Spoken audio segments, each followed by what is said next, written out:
तो बच्चा पार्टी आप सभी का बहुत बहुत स्वागत है आज की इस वीडियो में। आ, मैं होप करता हूँ कि आपने कल की वीडियो देखी होगी जिसमें कि मैं आपको समझाया था कि जीएसटी क्या होता है। ठीक है। आज की वीडियो में हम लोग समझने वाले हैं कि इनपुट जीएसटी और आउटपुट जीएसटी क्या होता है, और मोस्ट प्रोबेबली कुछ क्वेश्चंस भी सॉल्व करेंगे उसी के ऊपर। ठीक है। चलिए, मेरा नाम है आशुतोष भट्ट, मुझे तो आप जानते ही हैं। मैं बार बार क्या ही अपना इंट्रोडक्शन दूं। अभी फिलहाल सीधा टॉपिक पे आते हैं। ठीक है। आज है भैया 23 तारीख, और आज हम पढ़ने क्या वाले हैं? इनपुट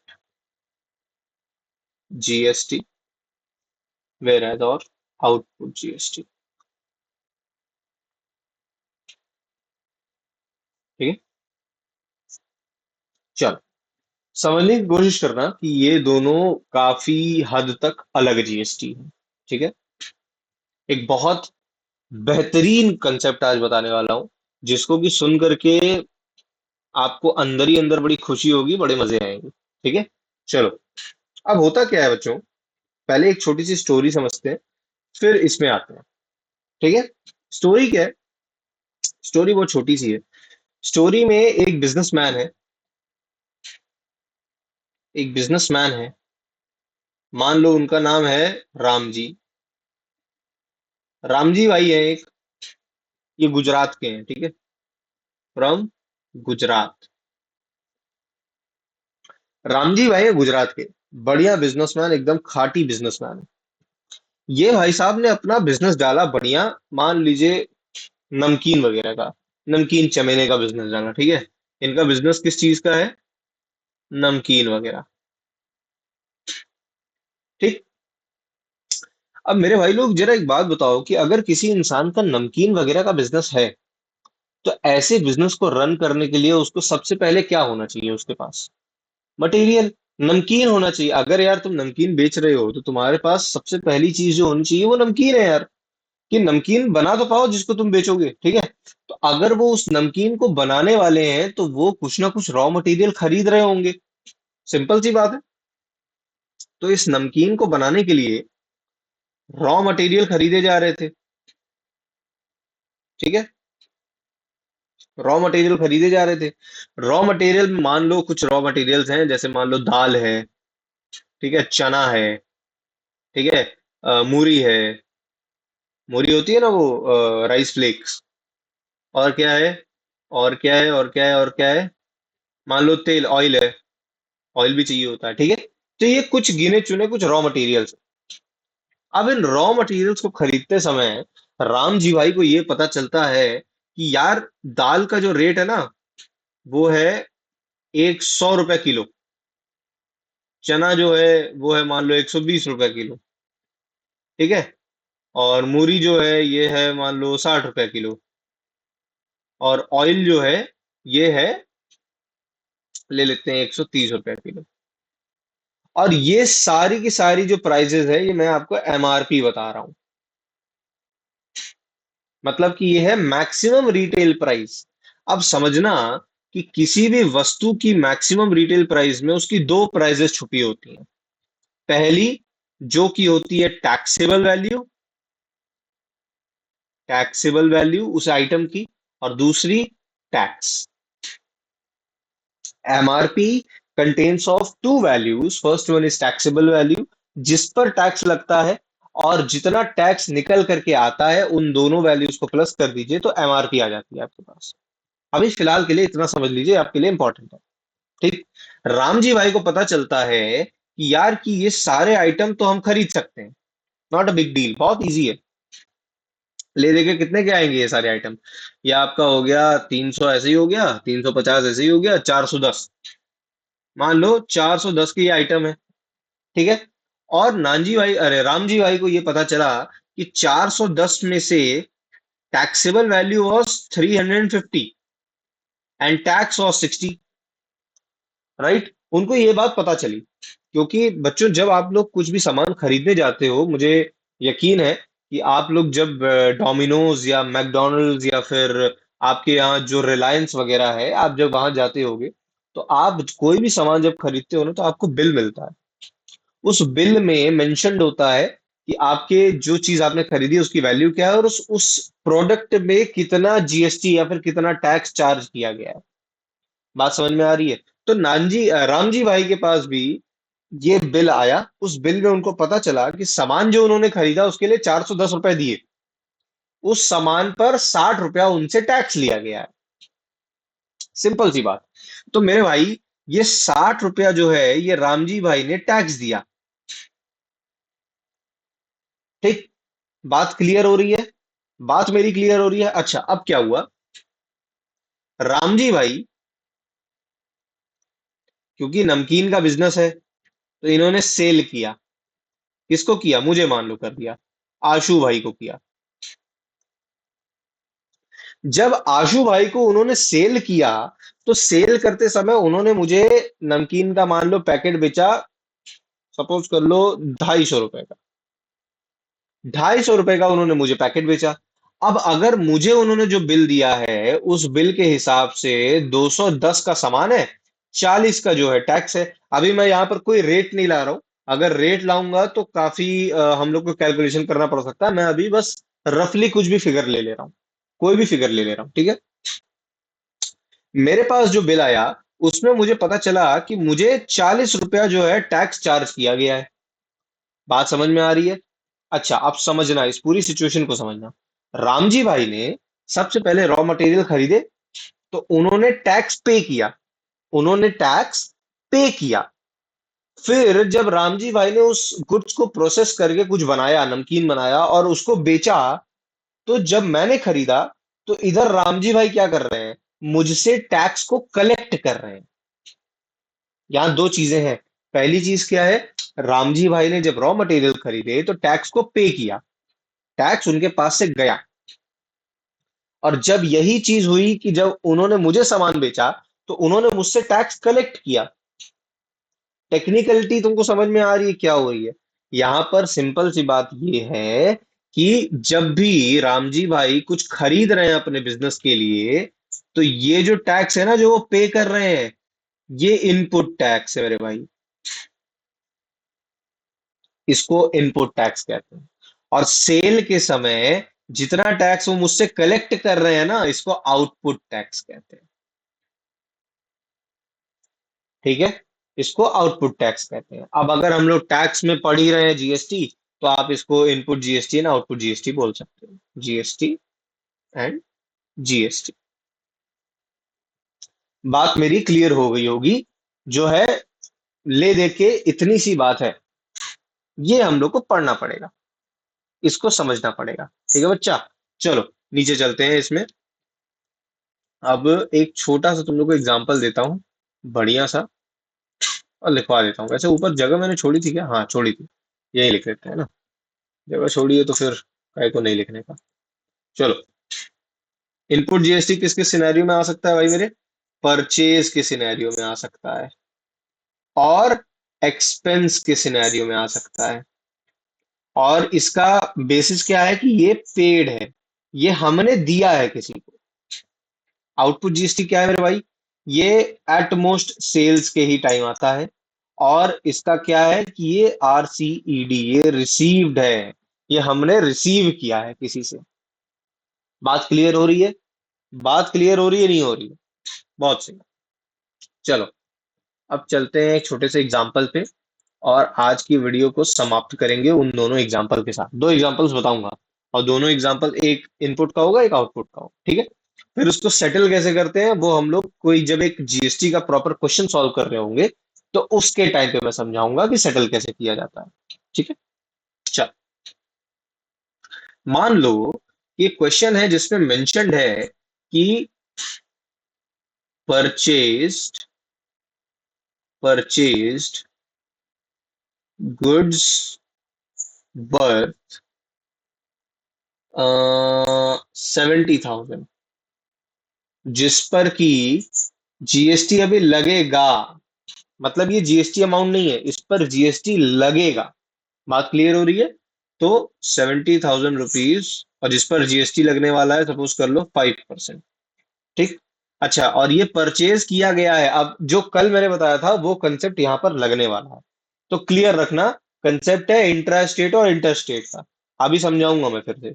अगर नहीं याद है, नहीं कुछ हो रहा है, तो पीछे जाओ, पिछली वीडियो देखो, व्हाट इज जीएसटी वाली वीडियो देखो, उसमें इंटर स्टेट इंट्रा स्टेट मैंने समझाया है। फिर यहाँ आओ और इस क्वेश्चन को समझने की कोशिश करो। ठीक है। हालांकि मैं अभी थोड़ा बहुत एक जिस्ट तो दे ही दूंगा।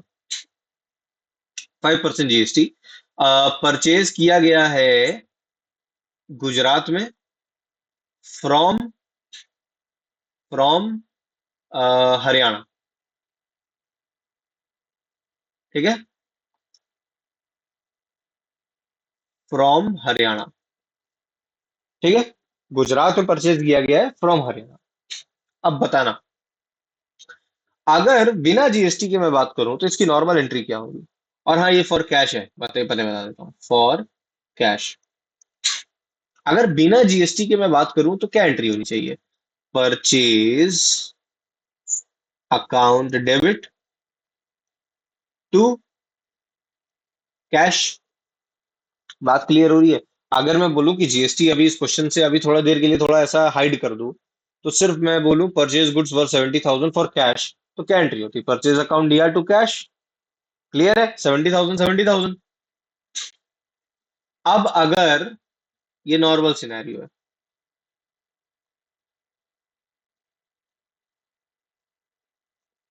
अब अगर जीएसटी हो तो क्या करना पड़ेगा। सोचना, समझना, एक्चुअली में समझना। करेंगे क्या। Purchase account year, purchases account year, input GST account year. अब एक और बात मेरी समझने की कोशिश करना। इनपुट जीएसटी अकाउंट ईयर क्यों किया हमने। क्योंकि ये एक एक्सपेंस है मेरे भाई, तुम पे कर रहे हो, तुम जीएसटी पे कर रहे हो ना। जब तुम पे कर रहे हो मेरे भाई, तो वो हर गिज, देखा जाए, देखा जाए तो वो हर गिज एक तरीके से तुम्हारा एक्सपेंस है। Expenses are always debited. तो यार इनपुट जीएसटी अकाउंट डी यार। अब मुझे एक और बात बताना। सामान गुजरात से, गुजरात में आया है हरियाणा से। दो स्टेट के बीच में ट्रांजैक्शन है ये। यहां पर ट्रांजैक्शन इंट्रा स्टेट नहीं है, यहां पर ट्रांजैक्शन क्या है, इंटर स्टेट है। इंटर स्टेट ट्रांजैक्शन होती है तो मैंने बताया था क्या यूज करते हैं भैया, आईजीएसटी यूज करते हैं। ठीक है। To cash account. क्लियर हो रही है बात। अच्छा, 70,000 का सामान था, 70,000 पे 5% जीएसटी लगाना है, यानी कितना, 3,500 रुपया जीएसटी है। ठीक है। टोटली कितना पैसा देंगे, 73,500, 73,500। जिन जिनको इंग्लिश नहीं आती है, हिंदी नहीं आती, सॉरी। ठीक है। तो ये हो गया इनपुट जीएसटी, इनपुट जीएसटी। ठीक है बच्चा पार्टी। अब आ जाते हैं आउटपुट जीएसटी के एक छोटे से सिनेरियो में। हम्म नीली पेन से लिखेंगे। मान लो दिया हुआ है, sold goods from Bihar to, नहीं नहीं, बिहार, बिहार के अंदर या फिर कहीं अंदर ही रखते हैं ना। एक इंटर स्टेट कर लिया है तो एक इंट्रा स्टेट भी कर लिया जाए, है मजा आ जाएगा। From Varanasi to Prayagraj. क्या स्पेलिंग है यार प्रयागराज की, प्रयागराज। ठीक है। वाराणसी से प्रयागराज भेजे गए goods worth 5 lakh at, easy रखते हैं ना, 5% जीएसटी। ठीक है बात। ऐसी सिचुएशन में अब क्या करना पड़ेगा। यहां पर मेरे भाई तुम क्या कर रहे हो, जीएसटी कलेक्ट करने वाले हो, क्योंकि तुम जब सेल कर रहे हो तो यहाँ जीएसटी कलेक्ट होने वाला है। पहले नॉर्मल एंट्री लिख लेते हैं। नॉर्मल सिनारियो में आप क्या करते, आप नॉर्मल सी एंट्री करते, कैश अकाउंट ईयर, टू सेल्स, यही लिखते। लेकिन नहीं मेरे भाई, यहां पर जीएसटी सिनेरियो हम लोग पढ़ रहे हैं। तो जीएसटी सिनेरियो में क्या होगा कि एक और अकाउंट अफेक्ट होगा जिसको कहते हैं आउटपुट जीएसटी। जैसे अभी ये ऊपर हमने पढ़ा तो इधर इनपुट जीएसटी आया था, वैसे ही इधर आउटपुट जीएसटी आएगा। बात समझ में आ रही है? समझो। तुम पैसा कलेक्ट कर रहे हो तो कैश अकाउंट तो डेबिट होने वाला है, ये तो क्लियर है। अच्छा, टू सेल्स कर रहे हो तो सेल्स भी अकाउंट अफेक्ट होने वाला है। साथ साथ तुम थोड़ा सा पैसा और कलेक्ट कर रहे हो, किसका? जीएसटी का, तो टू आउटपुट जीएसटी होने वाला है। अब मुझे एक और बात बताना, क्वेश्चन अगर ध्यान से पढ़ा जाए तो यहां पर सामान वाराणसी से प्रयागराज जा रहा है। वाराणसी और प्रयागराज कहाँ है? अरे बबुआ, ये दोनों यूपी में ही है। ये दोनों यूपी में ही है। यानी कि सामान इंट्रा स्टेट मूव कर रहा है, एक ही स्टेट के अंदर मूव कर रहा है। अब जब सामान एक ही स्टेट के अंदर मूव कर रहा है मेरे भाई, तो क्लियर सी बात है कि हमको सीजीएसटी भी यूज करना पड़ेगा और टू आउटपुट एसजीएसटी भी यूज करना पड़ेगा। मतलब कि इस वाले ट्रांजैक्शन का पैसा आधा सेंट्रल को जाएगा, आधा स्टेट को जाएगा। बात क्लियर हो रही है? चलो लिख भी देते हैं। 5 लाख का सामान था तो सबसे पहले सेल में 5 लाख तो आईबे करेगा। यार 5 लाख का तो सामान ही है। ठीक, 5 लाख के सामान में 5% जीएसटी यानी कि 25,000 का जीएसटी है। 25,000 का जीएसटी में अगर हम आधा आधा कर दें तो 12,500। अब 12,500, टोटली कैश कितना मिला? 5,25,000। बात समझ में आ रही है? बात क्लियर हो रही है कि नहीं हो रही है? ये है अपना आउटपुट जीएसटी सिनेरियो में, इसको आउटपुट जीएसटी बोलो। ठीक है बच्चा पार्टी, ये था अपना इनपुट और आउटपुट का खेल। अब अगर एक और चीज बता दूं कि ऊपर ये जो परचेज करते हो तब इनपुट लगता है, अगर आप कोई एक्सपेंस कर देते हो तो भी इनपुट जीएसटी अफेक्ट होता है। कोई भी एक्सपेंस हो सकता है। आपने मान लो कोई भी इंस्टॉलेशन चार्जेस, तो इंस्टॉलेशन अकाउंट दिया, इनपुट जो भी जीएसटी होगा सीएस हो भी सकता है, क्योंकि इंट्रा स्टेट होगा तो सी और एस होगा, और इंटर स्टेट है तो आई होगा। वो जो भी जीएसटी है वो अकाउंट दिया। टू, आपने अगर कैश दिया है तो कैश, नहीं दिया है तो क्रेडिटर, अगर आउटस्टैंडिंग है तो आउटस्टैंडिंग, जैसा आपको सही लगे, जैसा क्वेश्चन होगा उस हिसाब से काम चलेगा। ठीक है बच्चा बड़ी? चलो, तो अपना जो था इम्पोर्टेंट यही तक था अभी फिलहाल। यही है जो कि इनपुट और आउटपुट जीएसटी का पूरा झोल है। मैंने आपको ये बताया ना, ये वाला सिनेरियो, इसमें एक बड़ी मजेदार चीज है जो कि मैं कल के वीडियो में आपको समझाने वाला हूँ। ठीक है? तो स्टे ट्यून्ड, कल की वीडियो बहुत इंटरेस्टिंग होने वाली है। जीएसटी का एक बहुत ही तगड़ा हम लोग कंसेप्ट समझेंगे जिसको हम लोग आईटीसी कहते हैं। आईटीसी, नहीं नहीं, ये इंडियन टोबैको कंपनी, वो जो ब्रांड है क्लासमेट वाली, उसकी बात नहीं कर रहा हूँ। ये है इनपुट टैक्स क्रेडिट सिस्टम। ये सिस्टम क्या है, कैसे काम करता है, मैं आपको कल समझाने वाला हूं। तो आप इसके, और बाय द वे, ये जो इनपुट टैक्स क्रेडिट सिस्टम है ये आपके सिलेबस में उतनी अच्छी तरीके से नहीं है टेक्निकली, क्योंकि आप अकाउंट्स पढ़ रहे हो। तो आपको इनपुट टैक्स क्रेडिट सिस्टम उतने अच्छी तरीके से नहीं है। आपको सिर्फ टैक्स को सेट ऑफ करना सिखाया गया है। लेकिन मैं आपको ये सिस्टम समझाऊंगा, बताऊंगा, क्योंकि ये बहुत इंटरेस्टिंग है। आपको पता होना चाहिए कि आप यार सेट ऑफ कर रहे हो तो किस बुनियाद पर कर रहे हो, किस बेसिस पर आप उस एंट्री को पास करने वाले हो। तो इसलिए मैं आपको ये चीज बताऊंगा जरूर। ठीक है? तो ये हम लोग जो ये वाला पार्ट है, ये पार्ट हम लोग करने वाले हैं कल, यानी 24 तारीख को। ठीक है? आज के लिए जो है इनपुट और आउटपुट इतना ही था। बात क्लियर हो रही है? बात क्लियर हो रही है, नहीं हो रही है? ये नमकीन बेचा है भाई तुमने? ठीक है? बात क्लियर हो रही है? चलो अच्छा बाटी, आपका बहुत बहुत धन्यवाद आज की वीडियो को देखने के लिए। आ, मैं बोलूंगा कि अगर आप लोग अपने दोस्तों को इस वीडियो को शेयर करो तो उनको शायद बहुत हेल्प हो सकती है। वीडियो पसंद आई होगी लाइक कर दो मेरे भाई। और हाँ, एक अनाउंसमेंट और बता देता हूँ कि मेरी वीडियोस के जो नोट्स हैं, जो मैं ये लिख रहा हूँ, ये मेरे टेलीग्राम चैनल पर अवेलेबल है हर दिन के। आप डिस्क्रिप्शन में देखो, एक टेलीग्राम चैनल का लिंक दिया हुआ है।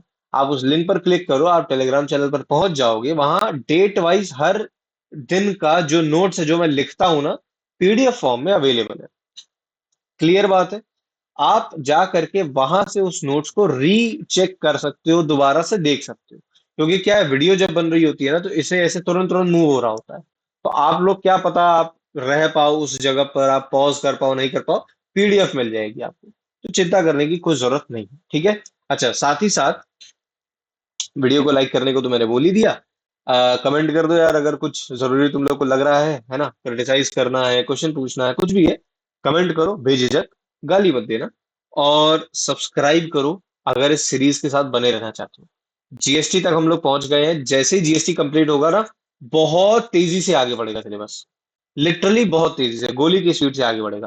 क्योंकि आगे के जो कंसेप्ट है ना, वो बड़े ही इंटरेस्टिंग है। मतलब कि एक एक क्लास में ना, खट खट खट खट खट खट खट खट, मेरे ख्याल से आधा आधा चैप्टर तो एक क्लास में बीत जाएगा आराम से। मतलब दो क्लास में दो एक चैप्टर पूरा जो है आराम से निकल जाएगा। तो उस हिसाब से देखा जाए, बहुत बढ़िया रहेगा। ठीक है बच्चा बड़ी। चलो, आज की वीडियो इतनी ही है, छोटी सी वीडियो है यार, 21-22 मिनट की। मजा लो। जिंदगी बहुत बहुत छोटी है यार, है ना। मजा लेना बहुत जरूरी है। चलो, बाय बाय।